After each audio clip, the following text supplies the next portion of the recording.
एक कब्रिस्तान में घटी हुई घटना।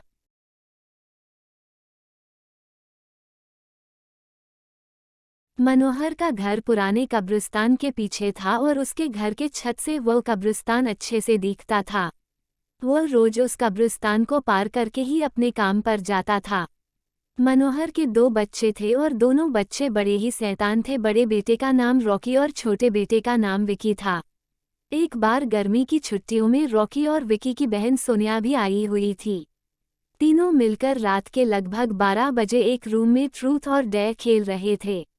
रॉकी सोनिया से पूछता है कि तुम ट्रूथ लोगी या डेयर। सोनिया डेयर लेती है और पूछी है कि तुम लोग कुछ खतरनाक करने के लिए तो नहीं कहोगे ना। रॉकी, ये हुई ना बात, तो जाओ अब छत पर से घूम करके आओ और छत पर रखे गमले में से फूल तोड़कर लाना होगा, तभी हमें पता चलेगा कि तुम छत पर से आई हो।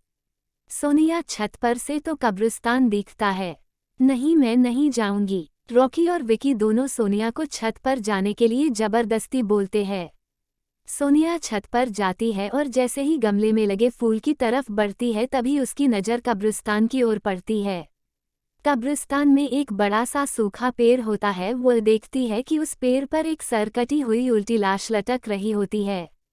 सोनिया उसे देखती है और जोर से चिल्लाती हुई बेहोश हो जाती है।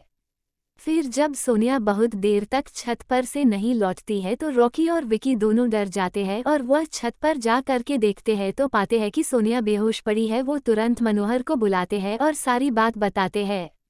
मनोहर, तुम तीनों को ऐसा खेल खेलने की जरूरत क्या थी? और रॉकी, तुम तो जानते हो उस कब्रिस्तान के बारे में कैसी कैसी खबरें आती है, फिर भी तुम सोनिया को रात में छत पर जाने के लिए क्यों भेजा? रॉकी, सॉरी डैड, मुझसे गलती हो गई, हम आगे से ऐसा नहीं करेंगे। मनोहर, और फिर कभी दोबारा ऐसा काम किया तो तुम दोनों को उसी कब्रिस्तान में छोड़ाऊंगा। अच्छा सोनिया बेटी, ये बताओ तुमने वहाँ ऐसा क्या देख लिया था कि तुम वही बेहोश हो गई? सोनिया सहमी हुई हालत में मनोहर को सारी बात बताती है कि उसने क्या देखा। मनोहर ने उस कब्रिस्तान के बारे में ऐसी खबरें पहले भी सुनी हुई थी, इसलिए वह सोनिया को डांटता नहीं है और बच्चों को संभल कर रहने की सलाह देता है। एक दिन मनोहर को काम से छुट्टी मिलने में देर हो जाती है और उस दिन उसे ऑटो भी नहीं मिलता है। वह पैदल ही घर की ओर चल पड़ता है। इधर विकी और रॉकी दोनों आपस में बात करते हैं। रॉकी, विकी, तुम्हें क्या लगता है सोनिया ने जो कहा वो सच है? मुझे तो लगता है कि वो सिर्फ बातें बना रही है, वो उसका भ्रम होगा। विकी, अरे नहीं भाई, तुमने उसकी हालत देखी नहीं, एक दिन भी और यहाँ रुकने को तैयार नहीं हुई। मुझे लगता है कि उसने सच में कुछ देखा होगा। रॉकी, चलो हम कब्रिस्तान में जाकर खुद ही देख लेते हैं। विकी, अरे भाई, तुम पागल तो नहीं हो गए हो? मुझे अपनी जान बहुत प्यारी है, मैं कहीं नहीं जाऊंगा और तुम भी मत जाओ। विकी के मना करने के बावजूद रॉकी नहीं मानता है और वह अकेले ही कब्रिस्तान की ओर चल देता है। कब्रिस्तान का दरवाजा खोलता है और अंदर चला जाता है। वो उस पेड़ की ओर भी देखता है जिस पर सोनिया को सर कटी हुई उल्टी लाश दिखी थी।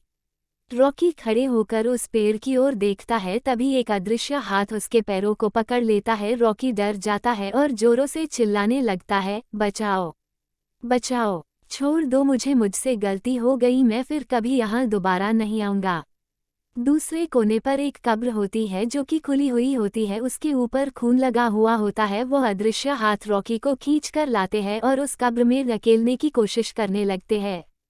रॉकी चिल्लाता है, छोड़ दो, मुझसे गलती हो गई, मैं फिर यहाँ कभी नहीं आऊँगा, मुझे मत मारो, मुझे जाने दो। मनोहर काम से पैदल घर पहुँचने वाला ही होता है। जैसे ही वह कब्रिस्तान से गुजरता है उसे रॉकी की आवाज़ सुनाई देती है।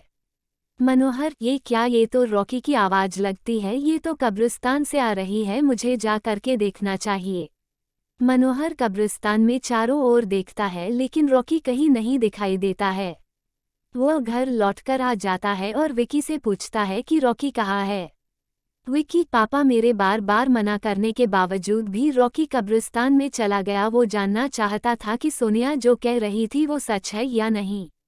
मनोहर, हमारे पास समय बिल्कुल भी नहीं है, जाओ घर के मंदिर में शंख में जो जल रखा है वो जल्दी से लेकर आओ, हमें रॉकी को खोजने कब्रिस्तान जाना पड़ेगा। विकी वो जल लेकर आता है। मनोहर और विकी कब्रिस्तान में जाते हैं। मनोहर जल छिड़कता है, फिर उसे किसी के घसीटने का निशान दिखाई देता है। वो समझ जाता है और फिर उस निशान का पीछा करते हुए उस कब्र तक पहुंच जाता है। मनोहर कब्र के आसपास वो जल छिड़कता है। कब्र से अजीब अजीब सी आवाजें आती है। विकी बहुत डर जाता है। मनोहर, मुझे लगता है कि श्रापित प्रेत आत्माओं ने रॉकी को इस कब्र के अंदर कैद कर लिया है। हमें जल्दी इसे निकलना होगा। तुम ये पवित्र जल आस पास छिड़कते रहो, इससे हमें वो प्रेत आत्माएं कोई नुकसान नहीं पहुंचा पाएंगी। मैं कब्र को खोलने की कोशिश करता हूँ। मनोहर उस कब्र को खोलने की बहुत कोशिश करता है। अंत में वह कब्र खुल जाती है। उसके अंदर रॉकी लथपथ बेहोश पड़ा होता है। मनोहर रॉकी को लेकर हॉस्पिटल जाता है। उसकी हालत बहुत गंभीर होती है। उस दिन के बाद मनोहर उस घर को छोड़कर शहर से दूर एक दूसरे घर में अपने पूरे परिवार के साथ रहने चला जाता है।